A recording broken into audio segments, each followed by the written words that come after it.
গতকাল চাঁচলের মঞ্চ থেকে বিজেপি বিরোধী দলনেতার হুঙ্কার দিয়েছিলেন, মালতীপুরে রহিম বক্সিকে জিততে দেবে না, কে জিতবে জানি না, তৃণমূলকে জিততে দেবে না। আর তারপরেই তৃণমূল ছেড়ে যোগদান করলেন তৃণমূলের রাজ্যসভার সাংসদ মৌসম বেনজির নূর। এই মন্তব্যকে ইঙ্গিত করে বলেছিলেন শুভেন্দু অধিকারী। এই ইঙ্গিত এখন রাজ্যের রাজনীতিতে ঘুরপাক খাচ্ছে। বিধানসভা নির্বাচনের আগেই মালদহ জেলায় তৃণমূলকে বড় ধাক্কা দিল কংগ্রেস। আজই দিল্লিতে তৃণমূল ছেড়ে কংগ্রেসে যোগ দিলেন রাজ্যসভার প্রাক্তন সাংসদ মৌসম বেনজির নূর। চলুন দেখে নেব সেই ছবি। আপনারা দেখছেন নিউজ নদিয়া এক্সপ্রেস। চ্যানেলটিকে সাবস্ক্রাইব, লাইক, শেয়ার এবং ফেসবুক পেজটি ফলো করুন আর দেখতে থাকুন। চলুন শুনে নেব দলের নেতারা কি বলেন তাদের কাছ থেকে।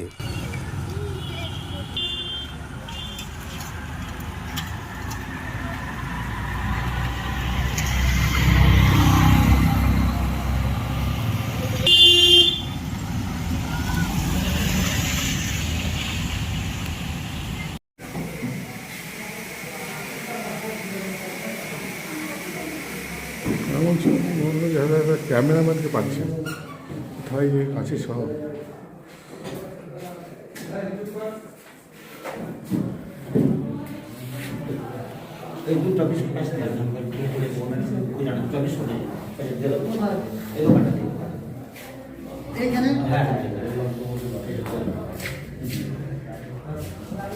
কি বলবেন?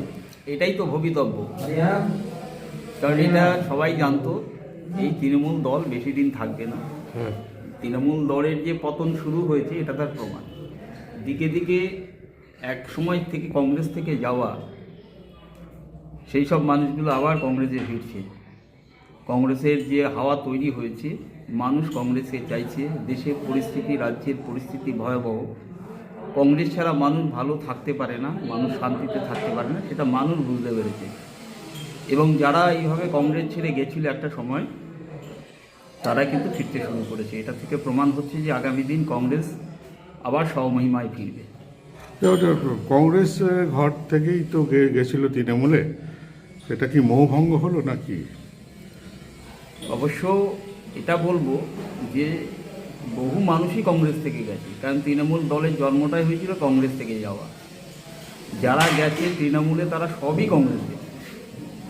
একদিন না একদিন এই তৃণমূল নিশ্চিহ্ন হবে এবং নিজেদের ঘরে সবাইকেই ফিরতে হবে। তাহলে কি মমতা ব্যানার্জি বা অভিষেক তারাও কংগ্রেসে আসবে ভাবছেন? যেদিন থাকবে না সেদিন বুঝতে পারবে। এই দলটা থাকবে না, এটা আঞ্চলিক দলে যেদিন পতন হবে সেই দলের অস্তিত্বই থাকবে না। সেদিন আবার কংগ্রেস সমমহিমায় সবাইকে ফিরতে হবে। মৌসুমকে কি বিধানসভায় দাঁড় করানোর কথা ভাবা হচ্ছে? সেটা ভবিষ্যৎ বলবে। আপনার নাম, পরিচয়? ভূপেন্দ্রনাথ হালদার, আমি এখন পশ্চিমবঙ্গ প্রদেশ কংগ্রেসের সাধারণ সম্পাদক। আজকে দিল্লি দেখ, আর টিভিতে দেখলাম, তার বক্তব্য দেখলাম। তিনি কোতোয়ালির লিগাসির কথা বলছেন, বরকত সাহেবের লিগাসির কথা বলছেন। একটা কথা মৌসুম নূর জানা উচিত, তার মা যখন মারা গেল তখন ওই সিটে তিনি দাঁড়ালেন বাই ইলেকশনে। আমাদের নেত্রী মমতা ব্যানার্জি তার বিরুদ্ধে প্রার্থী দিল না,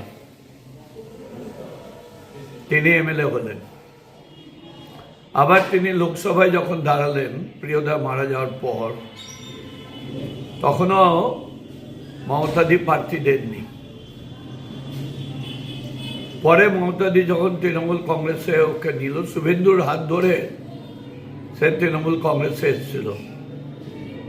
মমতাদি বলল তুমি লড়াই করো, যত সাহায্য করা। তো বলেছিল যদি আমি লড়াই করতে হেরে যাই,